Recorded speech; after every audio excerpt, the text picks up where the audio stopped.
बच्चों, आज हम आपके सामने लेकर के उपस्थित हुए हैं कक्षा 10 की संस्कृत की पुस्तक जिसका नाम है दूरबा।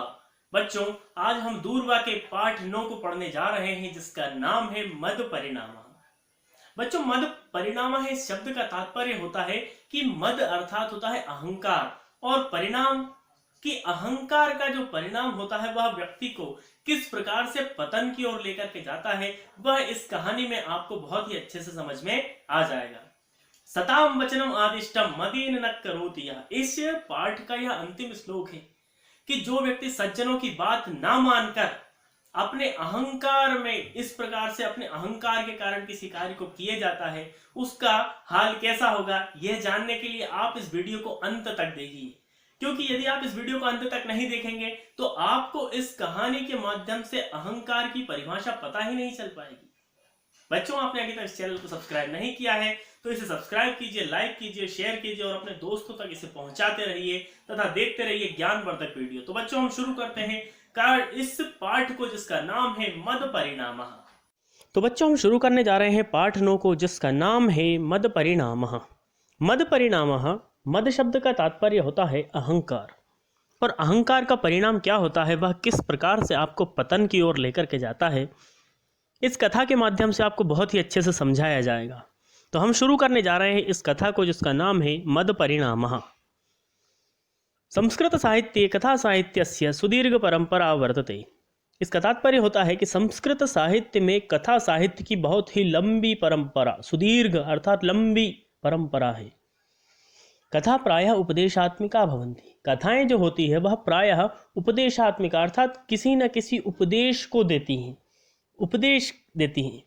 किस प्रकार से? एतासु सरल रीत्या जीवनस्य उपयोगिनः विचाराः व्यक्ताः भवन्ति, और कथा के माध्यम से बहुत ही सरल रीति से जीवन के उपयोगी विचारों को व्यक्त किया जाता है, अर्थात बताया जाता है हमें कि हमें जीवन किस प्रकार से जीना चाहिए। श्री विष्णु शर्मणा विरचितं पंचतंत्रम संस्कृत साहित्यस्य सर्वश्रेष्ठम कथा पुस्तकम अस्ति। एक बहुत ही प्रसिद्ध रचयिता हुए हैं जिनका नाम है विष्णु शर्मा। उन्होंने एक बहुत ही प्रसिद्ध पुस्तक लिखी थी जिसका नाम है पंचतंत्र। पंचतंत्र संस्कृत साहित्य की सर्वश्रेष्ठ कथा पुस्तक मानी जाती है।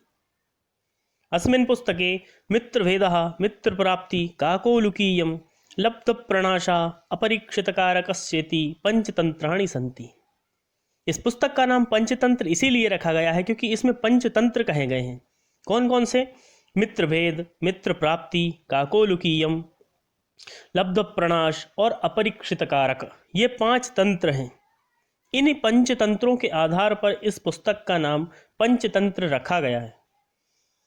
मद परिणामः इति इयं कथा लब्ध प्राणाशा तंत्रात् संकलिताः वर्तन्ते या वर्तते। ये जो कथा हम पढ़ने जा रहे हैं जिसका नाम है मद परिणामः, यह कहाँ से ली गई है? तो यह तीसरे चौथे वाले तंत्र से अर्थात लब्ध प्रणाशा इस तंत्र से ली गई है। अस्मिन् पाठे अहंकारवशात् सदुपदेशति तिरस्कारस्य दुष्परिणाम कथा रूपेण वर्णितो अस्ति। और इस पाठ में आपको क्या बतलाया गया है कि अहंकार के कारण अच्छे उपदेश के तिरस्कार का दुष्परिणाम इस कथा के रूप में आपको वर्णित किया गया है। अर्थात यदि कोई ज्ञान की बात बताता है, उपदेश की बात बताता है, तो उसका तिरस्कार करके दुष्परिणाम किस प्रकार से होता है, व्यक्ति किस प्रकार से दुष्परिणाम को प्राप्त करता है, वह आपको बहुत ही अच्छे से यहाँ पर इस कथा के माध्यम से बतलाया गया है। अब हम कथा शुरू करते हैं। कस्मिंश्चित् अधिष्ठाने उज्ज्वलको नाम रथकारः प्रतिवसति स्म। किसी गांव में या किसी नगर में उज्ज्वलक नामक रथकार रहता था। रथकार अर्थात रथ बनाने वाला, या बढ़ाई हम उसको साधारण भाषा में कह सकते हैं कि किसी नगर में किसी गांव में एक रथ उज्ज्वलक नाम का बढ़ाई रहता था या रथकार रहता था। सा च अतीव दारिद्र्य उपहतश्चिंतवान अहो धिगियम दरिद्रता अस्मद्गृहे। वो बहुत ही गरीब था, उसके घर बहुत ही गरीबी थी और उस गरीबी से परेशान होकर के उसने चिंता की कि अहो धिगियम दरिद्रता अस्मद्गृहे, कैसी गरीबी है ये मेरे घर में, इस दरिद्रता को मैं बार बार धिक्कार देता हूँ। यतः सर्वोपि जनः स्वकर्मण्ये भरतस्तिष्ठति, जबकि इस समय यहाँ पर प्रत्येक व्यक्ति अपने अपने कर्मों से अपने अपने कर्म में अच्छे से खा रहा है, कमा रहा है, खुशहाली को प्राप्त हो रहा है।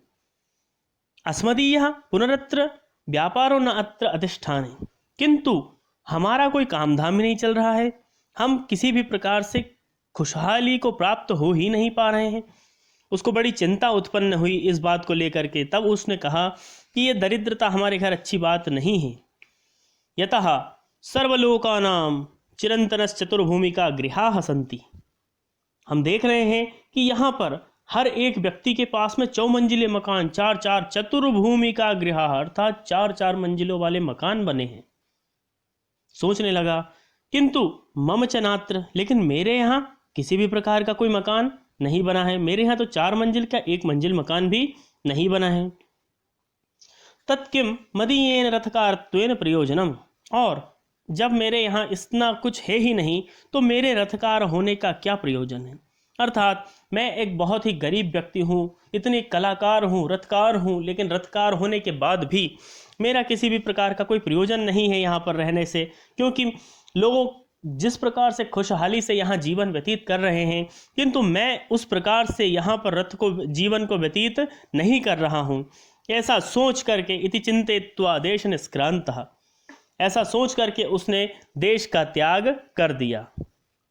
यह सोच करके कि मैं अब यहाँ पर खुश नहीं रह सकता, इसलिए उसने इतना चिंतन किया और चिंतन करने के बाद उसने देश को छोड़ करके वहाँ से वो चला गया।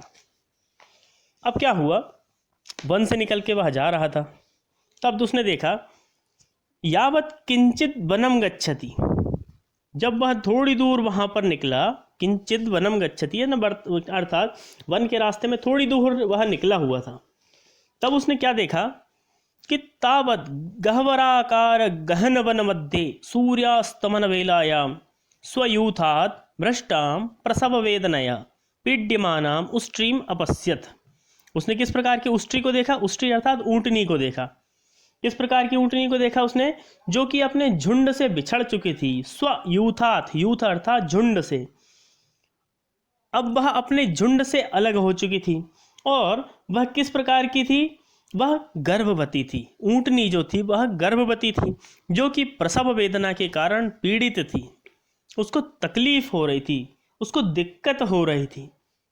तब इसने उसको देखा, अर्थात उज्ज्वलक ने वन में जाते समय एक ऐसी ऊँटनी को देखा जो कि किस प्रकार से सूर्यास्तमन वेलायाम, अर्थात सूर्य ढल चुका था, सायंकाल हो चुका था, अपने झुंड से अलग हो गई थी वह ऊँटनी, जिसको उसने प्रसव वेदना अर्थात प्रसव की वेदना से पीड़ित होते हुए देखा।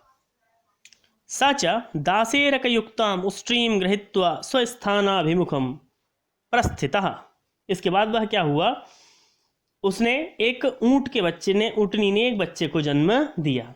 अब जब ऊँटनी ने बच्चे को जन्म दिया, तब वह उस बच्चे को ऊँटनी के सहित लेकर के जंगल में, जहाँ उसने नए घर का निर्माण किया था उज्ज्वलक ने, उस घर की ओर चल दिया। वहाँ जा कर के उसे स्वस्थानाभिमुखा अर्थात एक स्थान की ओर अपने लेकर चल दिया। फिर वहाँ जाकर गृहमासाद्य रज्जुम गृहीत्वा ताम उष्ट्रिकाम बबंध, जब वह घर पहुंचा तो उसने एक रज्जुम अर्थात रस्सी के द्वारा उस उष्ट्री को अर्थात उस ऊँटनी को और उस बच्चे को एक ऊँट रस्सी से बांध दिया। ततश्च तीक्ष्णम परशुम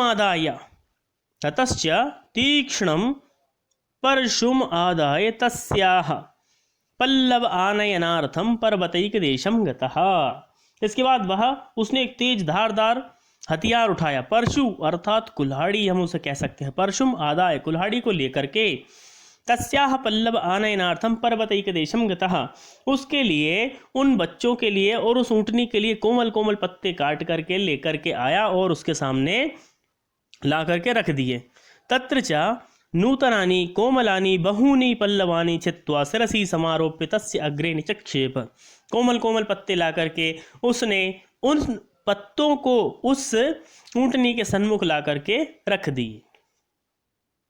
इसके बाद तया च तानि शनैर शनैर भक्षितानि, उन्होंने उस पत्तों को धीरे धीरे खाना शुरू कर दिया। पश्चात पल्लव भक्षण प्रभावाद अहर्निशम पीवरस्तनु उष्ट्री संजाता।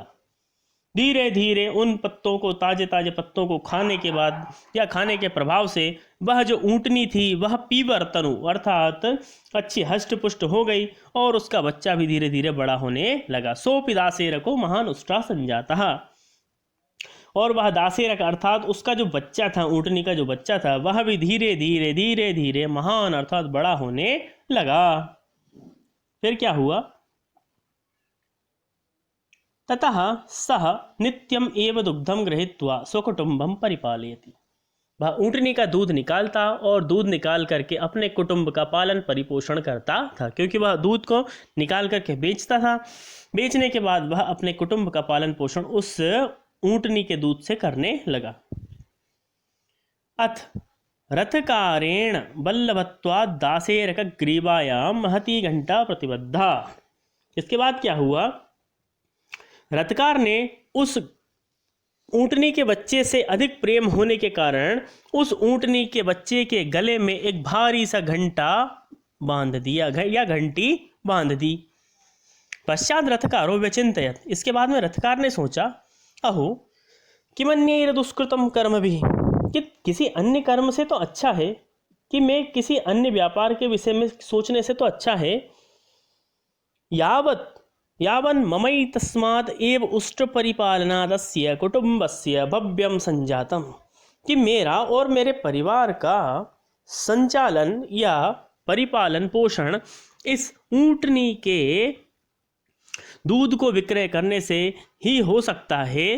तत्किमन्येन व्यापारेण, तो मुझे किसी अन्य व्यापार के विषय में सोचने से कोई मतलब ही नहीं है। अर्थात उसने सीधे सीधे से इस बात को समझ लिया कि जब मैं ऊँटनी के दूध को बेचने से अपने परिवार का भरण पोषण कर सकता हूँ, पालन पोषण कर सकता हूँ, तो मुझे किसी अन्य व्यापार को करने की आवश्यकता ही नहीं है।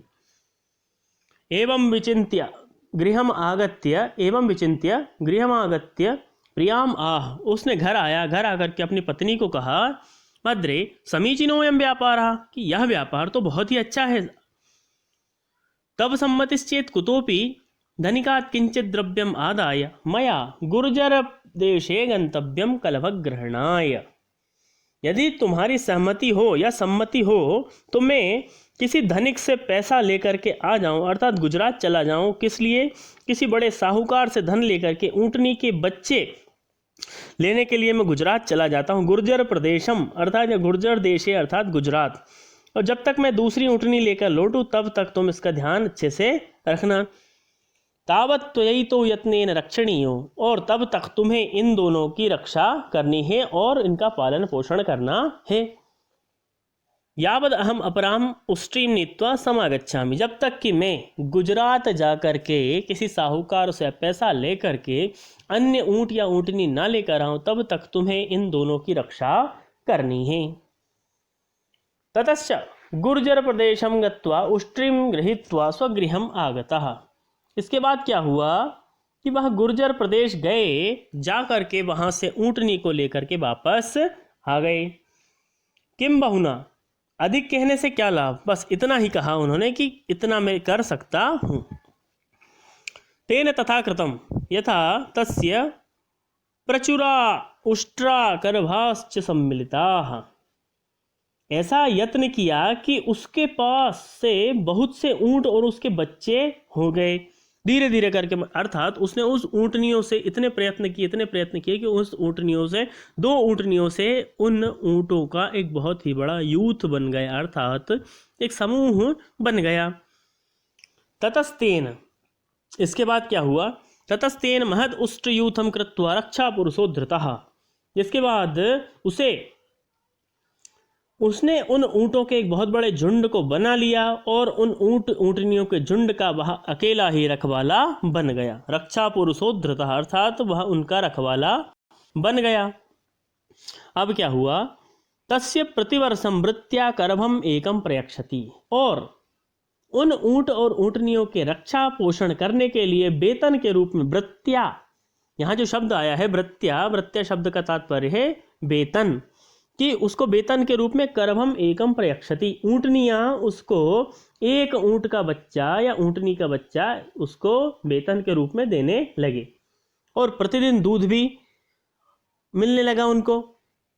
प्रतिवर्षम अन्यच्च अहर्निशम दुग्धपानम तस्य निरूपितम, इसके साथ साथ वह दूध बेच करके अपने घर परिवार का पालन पोषण करता था और उनके घर वाले जो बच्चे थे उन बच्चों को भी अहर्निशम या सुबह शाम दूध मिलने लगा था। एवं रथकारोपि नित्यम एव उष्ट्रीकरभ व्यापारम कुर्वन् सुखेन तिष्ठति, इस प्रकार से वह रथकार जिसका नाम था उज्ज्वलक, वह प्रतिदिन ऊँट और ऊँटनियों की सेवा करता, उनके व्यापार को करता था, दूध बेचता था, कई बार ऊँट ऊँटनियों के बच्चों को भी बेचता था। इस प्रकार से वह इस व्यापार को करके सुख से रहने लगा। अथ ते दासेरका अधिष्ठान उपवन आहारार्थम गच्छन्ति, वह जो ऊँट और ऊँटनियों के छोटे छोटे बच्चे थे वह क्या करते थे कि शाम के समय दिन भर समीपवर्ती अर्थात समीप के वन में जाते थे चरने के लिए, दाना पानी खाने के लिए, कोमल कोमल लताएं उनकी इच्छा के अनुसार वो उसको खाते थे। शाम को सरोवर का पानी पीते हुए सायंतने मंदम मंदम लीलया गृहमागच्छन्ति, कि कोमल वल्लीर्य यथेक्षया भक्षेत्वा, कोमल कोमल पत्तियों को, कैसी पत्तियों को, तो कोमल कोमल पत्तियों को वह क्या करते थे, यथेक्षया अपनी जितनी इच्छा हो उस इच्छा के अनुसार वो उनको खाते थे पीते थे। सायंतने पानीयम पीत्वा, अर्थात शाम के समय पानी पीते हुए, मंदम मंदम लीलया अर्थात मस्ती करते हुए, अपनी अपनी विचित्र विचित्र लीलाओं को करते हुए घर वापस आ जाते थे। साचा, अब बात आती है कहानी की कि हम अहंकार रूपी जो कहानी पढ़ रहे हैं वह कहाँ से शुरू होती, तो वो यहाँ से अब शुरू हो रही है। किस्सा च पूर्वदासे रको मद अतिरेकात पृष्ठे आगत्य मिलती, वह जो सबसे पहला ऊँट था, जो ऊँटनी का बच्चा था, जो शुरुआत में उसको मिला था, वह जवानी के गर्भ से सबसे पीछे आकर के मिलता था, अर्थात वह उनके साथ ना चलते हुए अन्य तरीके से उनसे मिलता था, बाद में आकर के उनके साथ वह जुड़ता था। फिर क्या हुआ, ततस्तैहि कलभैरभिहितम, साथ के झुंड के जितने भी ऊँटनियों के बच्चे थे वह सभी आपस में बात करते थे, कहते थे अहो मंदमतिरयम, अहो मंदमतिरयम, कि यह एक मंद बुद्धि है। कौन, यह जो पहला वाला दासेरक था अर्थात ऊँटनी का जो बच्चा था वह क्या है, एक मंदमति है। यूथात भ्रष्टा स्थित्वा घंटावादेन आगच्छति, एक तो वह समूह से अलग चलता है, अलग चलने के साथ साथ वह घंटी बजाते हुए वन में से आता रहता है। यदि कस्यापि दुष्ट सत्वस्य मुखे पतिष्यति, यदि किसी दुष्ट के मुख में बैठ जाएगा या उसके हाथों लग जाएगा, जैसा शेर है या किसी भी हिंसक पशु के हाथों वो यदि लग जाएगा तो तन्नूनम मृत्युम अवाप्स्यसि, उसकी मृत्यु होना निश्चित ही हो जाएगी, अर्थात उसकी मृत्यु उस समय कोई उसको बचा नहीं पाएगा। अब जब किसी सिंह ने उसकी बात को सुन लिया फिर क्या हुआ, यावद अवलोकयति, सिंह ने जब उसकी आवाज़ सुनी तो तब जैसे ही उसने देखा, तावद उष्ट्रीदासेरकाणाम यूथम गच्छति, तब तक ऊँटनियों का झुंड जो था या ऊँट और ऊँटनियों के झुंड का जो थे वह धीरे धीरे जा चुके थे। एकस्तु, लेकिन जब झुंड चला जा रहा था तब उसने देखा कि एकस्तु पुनः पृष्ठे क्रीडाम कुर्वन् वल्लरीश्चरण्यावतिष्ठन्ति तावदन्ये दासेरकाः पानीयम पीत्वा स्वगृहं गताः। इधर जब उसने देखा, सिंह ने देखा कि एक जो ऊँट का बच्चा है या ऊँटनी का जो बच्चा था वह क्या था, पीछे रह गया, क्रीड़ा करता हुआ, लताएं चरता हुआ आ रहा था और मस्ती करता हुआ आ रहा था। तावदन्ये दासेरकाः पानीयम पीत्वा स्वगृहं गताः, और जब तक वह देखते तब तक पानी पीते हुए जितने भी बच्चे थे ऊँटनियों के वह सब अपने अपने घर को जा चुके थे।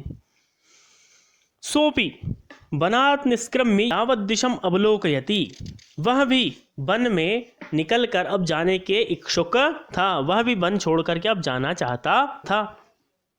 इधर उधर देखने लगा, यावत् दिशो अवलोकयति तावन कश्चित मार्गः पश्यति वेत्ति वा, तब उसे रास्ता किसी भी प्रकार से समझ में नहीं आ रहा था कि मैं किस तरफ से आया हूँ, कहाँ जाना है मुझे, यह भी उसे बिल्कुल ज्ञान नहीं था, क्योंकि वह पीछे रह चुका था और अहंकार के कारण वह किसी के साथ रहना पसंद नहीं करता था। यूथात् भ्रष्टो मंदम मंदम बृहत् शब्दम कुर्वन्य यावत कियत दूरम गच्छति।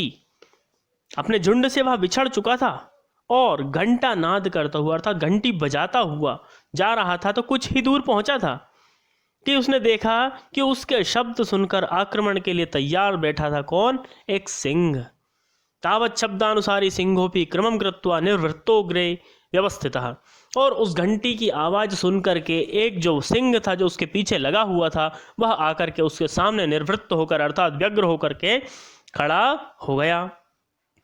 ततो यावदुष्ट्रः समीपम आगतः। अब वह नीचे गर्दन करते हुए मस्ती करते हुए लड़खड़ाते हुए आ रहा था। तब ही तावत सिंहेन लंबयित्वा ग्रीवायाम गृहीतो मारितश्च।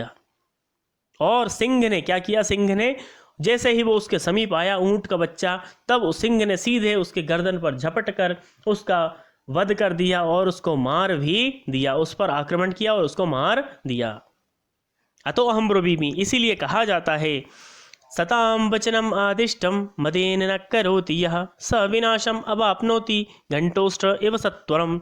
अर्थात जो मनुष्य सज्जनों के वचनों का तिरस्कार करते हैं, मदेन न करोति, मदेन अर्थात अहंकार के कारण जो सज्जनों के वचनों को नहीं सुनते हैं, सविनाशम अवाप्नोति, उनका विनाश होना निश्चित ही होता है। जिस प्रकार ऊंट के बच्चे के समान शीघ्र ही ऊंट के बच्चे ने जिस प्रकार के ऊंट और बड़ी बड़ी ऊंटनियों के झुंड का उन लोगों का अपमान किया, अहंकार के कारण उनकी बात नहीं सुनी, तो उसका भी नाश हो गया। उसी प्रकार उस पुरुष का या उस व्यक्ति का भी नाश हो जाता है जो अहंकार के कारण सज्जनों के वचनों का पालन नहीं करते या उनको नहीं सुनते हैं। इसलिए अहंकार करना बहुत ही बुरी बात है। अहंकार का परिणाम कभी भी अच्छा नहीं होता है। बच्चों, यदि आपको ये कहानी और ये पाठ अच्छे से समझ में आया हो तो हमारी वीडियो को लाइक कीजिए, सब्सक्राइब कीजिए और शेयर कीजिए और अन्य लोगों तक पहुंचाते रहिए। धन्यवाद।